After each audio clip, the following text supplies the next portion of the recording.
The last part in this chapter refers to our desire to synthesize matrices with the best mutual coherence. We shall introduce the Grassmanian frames, matrices that achieve the lowest possible coherence. A comfortable way to define the mutual coherence is via the Gram matrix, G being equal to A transpose A. Then mu is given as the maximal off-diagonal absolute entry. What is the maximal possible value for mu? The answer is trivial. This value is 1, obtained when two columns are an exact copy of each other up to a scalar factor. What is the minimal possible value? This depends on n and m, the number of rows and columns in A. The expression given here is the minimum possible coherence for a matrix of size n by m. This expression is known as the Welsh bound. Geometrically, matrices obeying this coherence contain m columns that are maximally spread in their angle. The coming two slides contain the proof of the Welsh bound. I will go briefly through their content, and I strongly recommend that you look at these steps slowly by yourself later on. This proof starts by observing that the trace of G is m due to the 1s on the main diagonal. Thus, the square of the trace is m squared.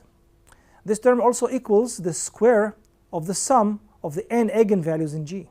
Notice that m minus n of the eigenvalues are simply zeros due to the rank of G being n. Using the Cauchy-Schwarz inequality, this term can be bounded from above by n times the sum of the square of the eigenvalues. However, this very sum is nothing but the trace of the square of G. Merging these inequalities, we get that the trace of G squared is lower bounded by m squared divided by n. We proceed by developing the trace term, writing it explicitly, and breaking the summation into two parts, the main diagonal and the off-diagonal elements.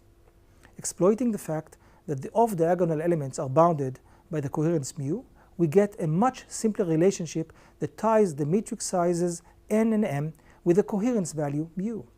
Few simplifying algebraic steps, and we get the Welsh bound exactly. The question we pose now is, who are those miraculous matrices that achieve the smallest possible coherence?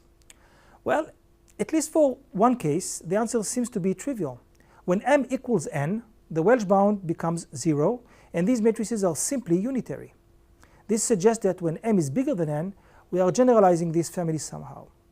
This brings us to define Grassmanian matrices. For a chosen n and m, there is no guarantee that this matrix exists, but if it does, then it exhibits a very special behavior. All the entries in the Gram matrix share the very same magnitude, being the bound itself. This means that all pairs of columns have the same angle between each other. We would like to numerically create such matrices, and for that we shall follow Tropp's algorithm, proposed in 2005. This method fully operates in the Gram matrix domain, manipulating it to obey all the properties it is expected to satisfy by projecting to a series of constraints. These projections include the desire to have 1s on the main diagonal to reflect the normalized columns of A, the desire to push all the off-diagonal entries in their absolute value towards the Welsh bound, and to keep G of rank n. Here is the algorithm.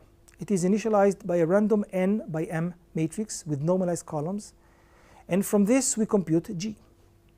The next step is to shrink the off-diagonal elements towards the Welsh value by a multiplication by alpha, a value smaller than 1.